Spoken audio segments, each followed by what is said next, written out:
First adjustment अपन लेते हैं। Adjustments यानी कुछ ऐसे ट्रांजेक्शन्स जिनको अपन ने पे नहीं किया या जिनको अपन को रिसीव नहीं हुए या एडवांस में रिसीव हो गए या गलत था उसको राइट किया, इस तरह से कुछ सारी ट्रांजेक्शन्स हैं जिनको अपन एडजस्ट करते हैं, समायोजित करते हैं। ठीक है, फर्स्ट है आउटस्टैंडिंग एक्सपेंसेस। लास्ट वीडियो में मैंने आपको कई सारे एडजस्टमेंट्स बताए थे, उनमें पहला एडजस्टमेंट अपन लेते हैं आउटस्टैंडिंग एक्सपेंसेस। आउटस्टैंडिंग यानी बकाया खर्चे। बकाया बकाया जैसे अपने को नाम से ही पता चल रहा है कि ऐसे एक्सपेंसेस जिनको अपने को पे कर देना चाहिए था लेकिन किसी रीजन की वजह से अपन ने उसको पे नहीं किया, यानी 31 मार्च तक उसको दे देना चाहिए था अपने को, लेकिन अपन ने दिया नहीं। नॉर्मली क्या होता है कि जैसे मंथ का जो रेंट है, सैलरी है या अदर एक्सपेंसेस है या वेजेज है, वो अपन नेक्स्ट मंथ के स्टार्टिंग में देते हैं, है ना। तो उस मंथ के लिए वो आउटस्टैंडिंग हो जाता है। इसी तरीके से 31 मार्च को अपने को ईयर एंडिंग है और ईयर एंडिंग के डेट को अपन ने उसको पे नहीं किया किसी भी एक्सपेंसेस को, तो नेक्स्ट अप्रैल आ जाता है, तो अप्रैल में अपन उसको पे करते हैं, या स्टार्टिंग को 1-2 तारीख को या 5-7 तारीख को पे करते हैं, लेकिन उस मंथ के लिए वो आउटस्टैंडिंग हो गया, यानी अपने को 31 मार्च से पहले उस ईयर के सारे एक्सपेंसेस पे कर देने चाहिए थे, लेकिन अपन ने पे नहीं किए, तो वो अपने लिए 31 मार्च को आउटस्टैंडिंग एक्सपेंसेस हो जाते हैं, है ना। तो आउटस्टैंडिंग एक्सपेंसेस को अपन जब एंट्री करते हैं तो इसकी जो जनरल एंट्री बनती है वो बनती है expenses account debit to outstanding expenses. Expenses account debit to outstanding expenses account. ठीक है, ये तो इसकी अपन एंट्री बनाते हैं।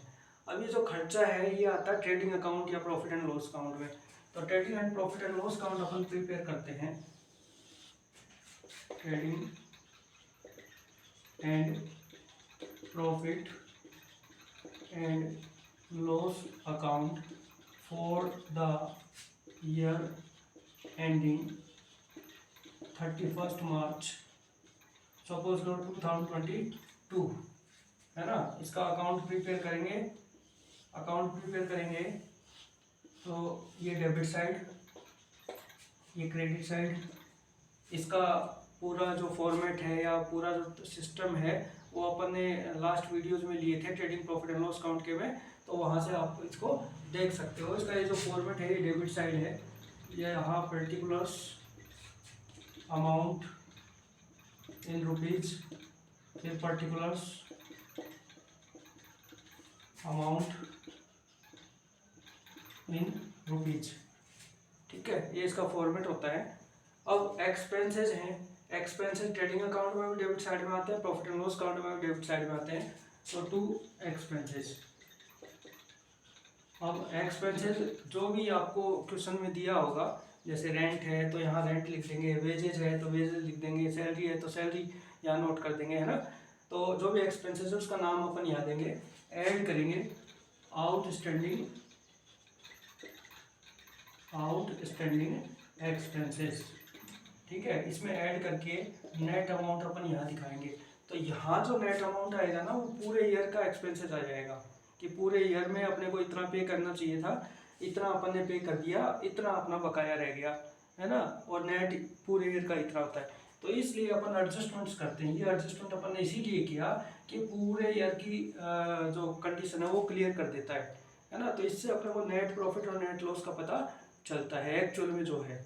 यदि अपन ये नहीं करते तो ये पेंडिंग रह जाता, केवल इतना ही पे होता और ये पेंडिंग हो जाता, तो इससे अपने को क्या पूरी ईयर की जो कंडीशन है, एक्चुअल पोजीशन है वो पता नहीं चल पाती, इसलिए अपन एडजस्टमेंट्स करते हैं। तो क्या करेंगे, जो भी एक्सपेंसेस है वो लिखेंगे, ऐड करेंगे आउटस्टैंडिंग एक्सपेंसेस। तो ये तो इसका इफेक्ट होगा प्रॉफिट एंड लॉस अकाउंट में। और जितने भी एडजस्टमेंट्स होते हैं ना उनका 2 जगह इफेक्ट होता है, यानी कोई भी 2 अकाउंट्स में उनका इफेक्ट होता है। अब इसके बाद अपन बनाते हैं बैलेंस शीट एज ऑन 31 मार्च 2022। ठीक है, balance sheet liability side, asset liability और कैपिटल और असेट साइड, है ना, ये होती है। और या फिर रिपोर्टिंग रूप में बनाते हैं तो पहले लायबिलिटी फिर असेट्स अपन लेंगे, लेकिन इसका इफेक्ट जो होगा आउटस्टैंडिंग एक्सपेंसेस ये लायबिलिटी साइड में होगा, है ना। तो मैं केवल लायबिलिटी साइड यहाँ लिख रहा हूँ, लायबिलिटी साइड। लायबिलिटी साइड में जितना भी बकाया रह गया, ये बकाया रह गया, ये अपने को पे कर देना चाहिए था, लेकिन अपन ने पे नहीं किया, तो पे नहीं किया तो आउटस्टैंडिंग हो गया। आउटस्टैंडिंग है तो जब तक पे नहीं करेंगे तब तक अपनी ये लायबिलिटी रहेगी। तो लायबिलिटी साइड में अपन यहाँ दिखाएंगे इसको आउटस्टैंडिंग एक्सपेंसेस, आउटस्टैंडिंग एक्सपेंसेस। ठीक है, तो इस तरीके से अपन इनको एडजस्ट करते हैं, यानी एंट्री बनेगी इसकी expenses account debit to outstanding expenses, profit and loss, trading profit and loss account की डेबिट साइड में आएगा क्योंकि एक्सपेंसेस है, और जो रिलेटेड आइटम है उसमें अपन इसको ऐड करेंगे। बैलेंस शीट की लायबिलिटी साइड में दिखाएंगे क्योंकि ये पेंडिंग है, अभी पे नहीं किया इसलिए। अब देखो एक क्वेश्चन है, Raju traders paid rent ₹44,000 for 11 month, यानी 11 महीने का 44,000 उसने पे किया फॉर द ईयर एंडिंग 31 मार्च 2022। 31 मार्च 2022 को उसने 11 मंथ का रेंट पेड किया। ठीक है, अभी एक्चुअल में होना चाहिए था 12 मंथ का, लेकिन उसने पे किया ओनली 11 मंथ, यानी 1 मंथ का उसने पेंडिंग रख दिया, यानी एक महीने का जो रेंट है वो आउटस्टैंडिंग हो गया। तो पर मंथ कैलकुलेशन कैसे होगा, 44,000 फॉर 11 मंथ, है ना, तो 1 मंथ का हो गया 4,000 पर मंथ।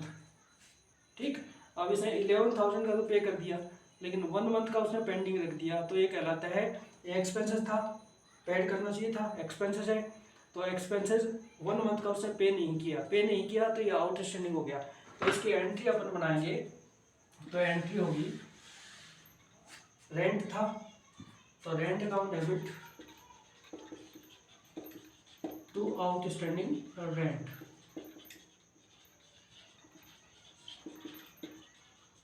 ठीक है, कितना बकाया है, ₹4,000, 1 मंथ का ₹4,000।